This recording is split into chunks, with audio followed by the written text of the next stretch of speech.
After a couple of weeks off, we're back with another edition of the New York Sports Rapid Rundown, the only show bringing you a discussion of the three hottest topics in Big Apple sports. And on this episode, we got some things to get into as we get deeper into the baseball season. So joining me this week in studio on the Rapid Rundown is a man who's a play-by-play voice for two NYC metro area schools, Rutgers University and Long Island University. You can also hear him on the airwaves on WFAN, where he works as a producer and a host, one of the best in the area. My guy, Pat Boyle. Pat, what is going on, man? How you doing? Good, man. Good, Dex. Appreciate you having me, bro. Glad to have you here on the Rapid Rundown, and it's been an interesting sports spring here in New York, especially as we head into summer. How has it been for you covering, watching all the New York sports? What's the vibe been like for you? Good. Well, I'm a big Knicks fan, so they broke our hearts ultimately, which, yeah. I mean, they gave us everything they had. It was like the movie 300. They just ran out of bodies, decimated by injuries. Rangers got a step closer. They came up short. So most teams, most cities, you know, it doesn't end in a championship. It doesn't end in a title. But we had some pretty memorable runs from them. And now we turn our focus full head first here into baseball. The Yankees having a brilliant season. The Mets trying to hang around. And then football just around the corner, bro. So it never stops. Never stops here in the city that never sleeps. And Pat, you talked about it. Playoff runs over for the Knicks and the Rangers. And baseball, as you just said, takes center stage in New York. And this week we got some things to get into, including hockey, where we're going to look back at the Rangers season while also looking ahead to the offseason. Plus, now it's time for the Mets to turn things around. Is it that time for them? But first, here's what we're going to do, Pat. We're going to take it to the Boogie Down Bronx. We got to talk about the New York Yankees, who've won 8 out of their last 9 games. They're playing some really good baseball. They have the best record in the American League at the time of this recording. There's a lot we could talk about with the Yankees in terms of their successful start to 2024. However, I want to do this. Let's focus on the offense right now, particularly the Yankees' 1-2 punch of Juan Soto and Aaron Judge. And this is what I want to tell the people, because earlier this week, Judge was on pace for a wins above replacement of 11.0. Soto, a 9.1 WAR. If they held on to that pace, okay, it would be a combined 20.1 WAR. That would be higher than any offensive duo since the regular season went from 154 games to 162. I'm not sure how you feel about WAR as an advanced stat, but we're going to use it to answer this question. Yeah. Are Soto and Judge the best MLB duo of all time? Are you willing to go there? No, not of all time. And you know what? I'm not so much of a sabermetrics guy, you know, with WAR and all the advanced stats. I like to do the eye test, and OPS, I think, has replaced batting average to some. But you look at the numbers, the batting average, the OPS, the home runs, the RBI. What they're doing is incredible. It's remarkable. Judge is on pace for over 50 home runs and 130 RBIs. Juan Soto's on pace for over 40 home runs and 130 RBIs if he can stay healthy. You know, the little forearm scare that they've gotten this weekend. But no, all time, no. If they keep this pace up, they'll have one of the best seasons of all time by a 1-2 duo. They're lethal. But you look at what Gehrig and Babe Ruth did. I know, you know, we're 100 years ago now at this point, but in the 30s, they were the heart of the murderer's row. 1927, those guys hit a combined 107 home runs and drove in 330 runs. That'll never be replicated, ever. And you look at the longevity that anybody that hit in the lineup with Barry Bonds, Jeff Kent specifically, the Killer Bees, Biggio and Bagwell, there is a lot of great duos that have done more across more years than Soto and Judge. So maybe that's unfair. It's only their first year. What they're doing is incredible. They've made the entire rest of the Yankees lineup that much better. So, yes, like you said, the WAR, they keep this on track. It will be one of the greatest 1-2 punch duos of all time. Yeah, that's for sure. They'll be in that conversation for sure. And at least at the minimum, Yankee fans have to be excited about seeing both of these guys in the lineup, because it's looked pretty good. We know that for sure. It's looked pretty good. Now, with this Yankee team, Pat, they've gotten off to this great start without Garrett Cole throwing a pitch in pinstripes this season. Has this team exceeded expectations in your eyes at this point of the season? And do you view them as a legit World Series contender? Yeah, yes and yes. Resounding yes to both. They have absolutely exceeded world expectations, and they are a World Series contender. They're the best team in the American League. I know Yankees fans and a lot of us in New York throw around the term World Series or bust every single year when talking about the Yankees, but more this year than any else in the last 13 years, 15 years, it is the reality. They are the best team in the American League. They have the #1 offense, OPS, runs scored. They have the #1 ERA. starting pitching rotation. They have a top 5 bullpen ERA. Their defense and their base running, things that have been problems for them in years past, is so solid, and they're so deep. Bringing in guys like Alex Verdugo. The Yankees didn't have a left fielder for all of basically the last 2 years. Alex Verdugo has been brilliant. So, yes, they've exceeded expectations, coming off a year in which they went 82-80 and struggled and floundered the entire year. I mean, we had guys like Willie Calhoun, Frenchie Cordero, Jake Bauers hitting in the middle of this lineup. They are such an improved team. Brian Cashman, who is one of the most polarizing GMs in all of New York sports, deserves a ton of credit for how he's constructed this roster. So, yes, they're the best team in the American League. I'd argue they're the best team in baseball. They're better than the Phillies because their starting rotation is so good. And like you said, Garrett Cole hasn't thrown a single pitch yet. It's crazy. So they've done all of this without the race, without the reigning AL Cy Young Award winner. It's been special. It really is World Series or bust, though, for this team this year. They have to win a World Series. Otherwise, yeah, it's been great. They will treat us to 6 months of great baseball, just like the Knicks and the Rangers treated us to 6 months of great sports. Man. The Yankees have to do it. The Yankees have to finish the job that the Knicks and Rangers couldn't finish. It's a lot of pressure on this team, but I think the start that they've had without Garrett Cole throwing a pitch, like I mentioned, kind of allows them to ease him back in. They haven't had to rush him. They look so strong, but this Yankee team looks really good. I know the Yankee fans are excited about it, but I do think Pat's right here. There will be pressure on them to win it all and get another World Series title. We'll see if they can do it. Okay, let's keep it in baseball. Pat, we're going to move over to the Mets because this is the time of year baseball's taking center stage. They're going to be playing the Phillies across the pond in London this weekend after they just swept the Nationals. At the time of recording this episode, the Mets are 27-35, 8 games below 500. We all know they had a May to forget. Terrible May. But it's a new month. They're on a 3-game winning streak. I just want to evaluate the Mets' next 8 games, including these 2 games with the Phillies, right? So we've got 2 with the Phillies in UK, back home for 3 with the Marlins, and then the Padres are in town for 3. If the Mets are going to try to stay in the race for the final wildcard spot in the National League, what do you need to see from the Amazons over these next 8 ball games? Because I think it's important. This is an important stretch. What do you need to see them do? Yeah, they need to win 5 games minimum, 5 and 3. They have to take at least 1 game from the Phillies. These games in London are always wonky. They're usually high scoring.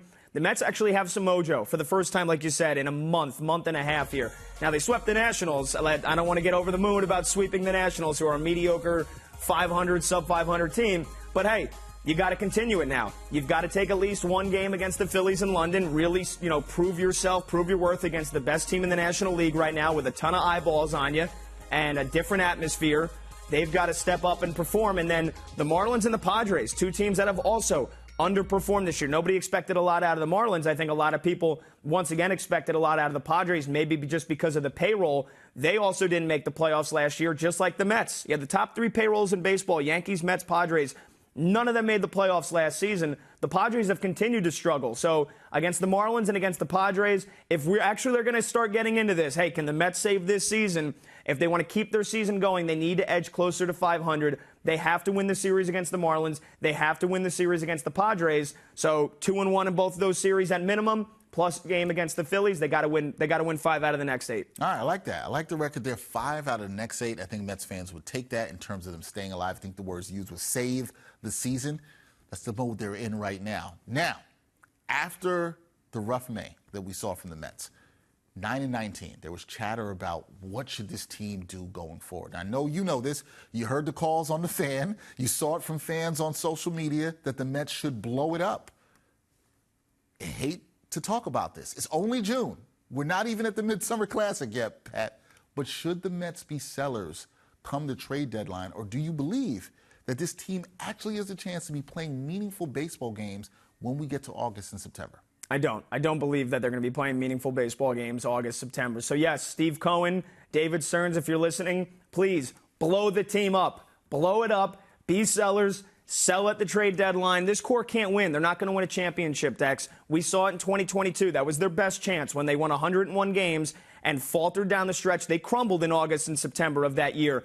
And after the first half they had in 2022, since then, that's the anomaly. When you look at the Mets, this core, the last 4 or 5 years, Pete Alonso, Francisco Lindor, Jeff McNeil, all these guys that have underperformed. I know Lindor's gotten hot lately, but the first half of 2022 was the outlier. Since then, they've been a sub-500 baseball team. That's who they are. So I don't buy that this core is going to all of a sudden now get hot because of one series, like I said, where they swept the Nationals. They have to move on from Pete Alonso. I would be looking to trade him because he's a rental anyway this year. He's going to be a free agent. We know him and Scott Boras. They couldn't sign a contract extension. He turned one down from the Mets. So you have the risk of losing him in free agency this offseason anyway. You have to trade him and see if you can get something back. And then look, I mean, you could still maybe possibly sign him this offseason if you can get him at a deal. If he keeps hitting 210, even though he hits 40 home runs, that's not going to be a $150, $175 million contract like he wanted. He's not getting that. So maybe you get him if you want to bring Pete back, but you have teams that are going to be looking to acquire a slugger of his power, of his promise to add to a World Series caliber lineup. The Mets don't have that. So the Mets can get prospects back. They've already stockpiled the farm system. They have a lot of promising young hitters and arms in the next few years. That's the direction they need to be going. They need to continue to stockpile assets. Trade Pete Alonso. I would trade Jeff McNeil for a pack of Skittles, whatever I can get for him. I mean, they've already benched him. And by the way, I give the manager Carlos Mendoza a lot of credit because he has started to take accountability for this team. He has started to show leadership, benching Jeff McNeil, playing Mark Vientos, a guy that they should have been playing, who's mashing for this team. You know, the players-only meeting, Francisco Lindor, I got to give him credit too because he's been red hot the last 2 weeks, and he has stepped up. He's playing with intensity. He's stealing bases. He's coming through for them in the clutch. But these guys that they have committed contracts to, and again, you want to talk about committing a contract to Pete Alonso, I know we all think Steve Cohen's got all the money in the world and they can just build a $350 million payroll. It doesn't work like that. David Stearns is here to build a smart, winning, long-term baseball team and baseball franchise.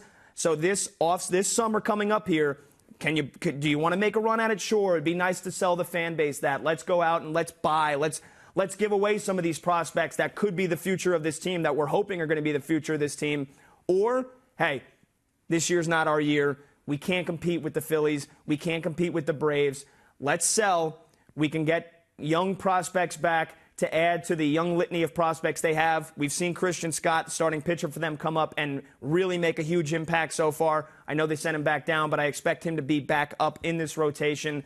And then other young studs that they have, Luis Angel Acuna, Jet Williams. Luis Angel Acuna, who, by the way, they got in the trade for Max Scherzer when we saw it didn't work out with him and Justin Verlander. So, long story short, they need to be sellers. They need to blow it up. They're not winning anything with this core.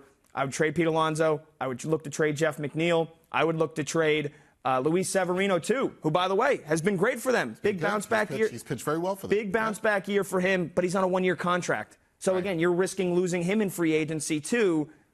It's not worth it. You can get actual good return for Luis Severino right now. I don't believe that the Mets are going to all of a sudden salvage this season. I know the Nationals did it in 2019. I know the Phillies did it in 2022. I don't see the Mets doing this. They just don't play good enough baseball. Edwin Diaz was a shell of himself. He's working his way back now because he was hurt. But, I mean, he's lost his fastball. He blew 4 out of 5 saves. There's nobody else in that bullpen I trust. Their best lefty, Brooks Raley's done for the year. And their ace, Kodai Senga, hasn't thrown a pitch yet either. And it's 1 step forward, 2 steps back with him. There's just way too many negatives when you're looking at this team, if you're David Stearns, to think, yeah, I'll buy. We'll go ahead and lose prospects to just try to make a run at it. Ultimately, I don't think it's going to turn into anything. I think one of the things you mentioned there, too, is David Stearns. You said he wants to build a smart team, right, that can compete for years to come. We've also heard Steve Cohen talk about that. Feels, folks, like it might be time, when you listen to what Pat says, maybe it's just time for a culture reset, right? Like that sometimes needs to happen when you're trying to change the energy around a franchise. But we'll see. Okay, I love a definitive answer from you in June. Mets should be sellers at the trade deadline. You heard it from Pat. Okay, let's go back to the ice. Even though the season ended for the Rangers last Saturday night in Florida as they were eliminated by the Panthers 4-2 in the Eastern Conference Finals, Pat. So the Rangers, you mentioned this at the top, they come up short once again in Peter Laviolette's first season as head coach. Did you view this season for the President Trophy winning Rangers, did you view it as a success or was it a failure? Well, Dex, I hold my teams accountable. So, and I'm not a Rangers fan, but I hold teams in New York accountable. This was a failure for the New York Rangers. You win the President's Trophy. You're the best team in hockey. They got to the same stage that they got to 2 years ago, the Eastern Conference Finals, where they were up 2-0 against the Lightning. They were a much better hockey team. They proved it in the regular season. My belief is they have the best pound-for-pound goaltender in all of hockey in Igor Shesterkin. You put all those things together, you need to at least, at the minimum, get to the Cup final. They didn't do it. They failed once again in the Eastern Conference Finals. So if they can't do it in a regular season where they were the best team in hockey, you got the best goaltender. Your stars like Panarin, Zibanejad scoring goals at will, and then the power play disappears in the postseason. It's a failure. President's Trophy be damned. It's time for this Rangers fan base to really start demanding this team get to a Stanley Cup final. They, once again, couldn't do it. They fell short. They fell short, no doubt about that this year, and now we're at the offseason. You know when it happens, when a team has expectations. You've been around this for a long time, Pat, and you get there, they're looking to get over the hump. This is what this Ranger team is trying to do. They want to get back to a Stanley Cup finals, and they obviously want to win it all. What do the Rangers need to do this offseason, and what moves do you think the organization needs to make in order to get over the hump and hoist the Stanley Cup trophy, It's tough. There's not a lot of big moves they can make, Dex. I mean, you look at GM Chris Drury, you look at some of the guys, like I mentioned, Mika Zibanejad had a great season, didn't do much in the Eastern Conference Finals again. Artemi Panarin, who was on pace to be an MVP, the Hart finalist winner, and he once again comes up short in that Eastern Conference Finals against the Panthers. I know he had a couple of assists, but when they needed him to score and they needed Chris Kreider to score, their big stars, the guys on the front line, the guys that need to get it done on the power play, they weren't there for them. But there's not a whole lot that they can do to move those guys. There's not a lot of big moves. Zibanejad, Panarin, Kreider, they all have no movement, no trade clauses. So you really can't do much with them. The big move this offseason is if Chris Drury is going to trade their captain, Jacob Trouba, who also underperformed in the postseason, and then we found out he had a kidney bean-sized chunk missing from his ankle, a broken ankle that he was playing through. I guess it makes it a little bit better, but I feel like everybody's playing hurt in the Stanley Cup playoffs, so that's not an excuse that I'm willing to give him a full pass for. Plus, they have a lot of money tied up in him, so there's a possibility that they could trade and move on from him. The other thing this offseason that needs to happen in terms of retention is locking up Igor Shesterkin. Like I said, he's the best goaltender in hockey. He needs to get a fat contract extension this offseason because he deserves it. You don't want to leave the door ajar for Igor Shesterkin, who has 1 year left on his contract, to start thinking, all right, well, they wasted Henrik Lundqvist's prime. They might be wasting my prime. Maybe I start thinking about elsewhere. They need to lock him up. But there's, other than that, it's just going to be small moves that needs to make this team tougher, needs to make this team more physical, and they need to be able to somehow get a top-line right winger to play with Zibanejad and Kreider, because they haven't had one. They tried Jack Roslovic. He didn't work. They've tried in the past Jimmy Vesey. They need somebody on that right wing, on that first line, that can truly be a dominant force because, like we said, they score all the goals in the world in the regular season, and then when the chips really matter in the Eastern Conference Finals, 2 of the last 3 years, the power play comes up short. They get out-physicaled. It's a taxing postseason for them every time. And, what Florida did to them, it's like a heavyweight boxer that knows how to box, clinches you, kind of just holds on you, leans on you, wears you down. That's what Florida did to the New York Rangers. And to a certain extent, it's what the Lightning did to them 2 years ago as well. So a smaller move, just for example, like Kaapo Kakko, number 2 overall pick. I was going to bring 20, up. Yes. Do you move on from him? Is that somebody? Absolutely. You move on to? Absolutely. He's a bust. I mean, let's call it for what it is. He's been a bust. He has underperformed. He has not been able to get it done in the regular season or the postseason. He was a healthy scratch for, albeit one game. He was a healthy scratch in this series. He was a healthy scratch 2 years ago against the Lightning. Yep. That was supposed to be a guy like Alexis Lafreniere who has delivered, who does belong on this team long term. Kaapo Kakko has not. He's a restricted free agent. If anybody else wants to give him any kind of contract, they can have him. Time to move on there. So you talked about it. It'll be a lot of small moves you think will happen for the Rangers. They don't have a ton of financial flexibility, so we'll see what happens there. Pat, speaking the truth out here about the Rangers, saying a disappointing season. They got some work to do if they want to. Somebody's got to hear it. Somebody's got to say it. I know you're going to say it. There's going to be no problem with you saying it there. You're going to keep it real. All right, Pat. So both of us, you and I, we do some play-by-play work, and we enjoy the art of calling games. You do a great job with LIU and Rutgers. I listen to your work. So I wanted to ask you this. This is the first person I think I've had up there that's done some play-by-play work. Being the play-by-play guy that you are, I know throughout your career there's other voices that you've admired over the years. But in your eyes, who's the GOAT? Who's the GOAT play-by-play voice when it comes to the art form of play-by-play? And why is he or she, why are they the GOAT in your eyes? Yeah, well, hopefully we don't make any of our friends in the industry upset. Hopefully I don't make anybody in the industry upset by saying this. But I mean, when it comes to me, somebody that I have adored, that I have tried to, at times in my home, I'm screaming, some of his most famous catchphrases. Somebody that I've always wanted to take on the career path that he has. It's Ian Eagle. It's the Bird. Ian, for me, is the GOAT. He's the greatest broadcaster from my generation, from my lifetime. You see the work he's done with the Nets. You see the work he's done with the NBA on TNT. The work that he's done calling football games. Now he's the face and the voice of March Madness, of the national title game, after Jim Nantz carried that torch for forever. And Ian has done so many other things too. I'm a big tennis guy. He used to call the French Open. I know his son Noah's doing that now for NBC. But you look at the way that Ian calls every game with excitement, with passion. And he's obviously preparation is the baseline, but he is always on tap. He makes his analysts better, which I think is such an underrated skill when you can do that. And I mean, come on, man's jam, rim rocker, all the great phrases that he has. There's nobody that I watch call a game and feel like it's Game 7, even if it's the third game of the regular season, that I get that feeling that when I watch Ian call games. Especially around basketball for me, and we love the great Ian Eagle. When somebody's on a fast break and they're about to possibly jam it, especially if they can jam it on somebody. Remember that John Morant dunk yes. a couple years ago, the jawbreaker? And yes. That was a great call, right? You almost, when you have these great play-by-play voices, and as us who do it, you see it coming and you're like, okay, what are they going to do here? What's going to happen here? You kind of have that anticipation, and he's one of the best in the business around that. I know that's something you enjoy too. Yeah, and he's never been afraid to get creative. Like you said, right. The jawbreaker. I remember when, was it Anthony Davis blocked somebody and he said he met him at the Apex Brow. Yeah. Stuff like that you're like, that doesn't make sense, yeah. But it's phenomenal. He's never been afraid to show that creative side, to bring humor to every broadcast. I watch a game, I want to have fun. And when you and I call games, try to have fun. You have to have fun. I think a lot of the times young broadcasters and guys and women like us trying to break into the business, you get so locked into wanting to say the right thing, hoping you don't mess up, making sure that you've got all your notes and you can kind of weave in stories. But you got to have fun, man.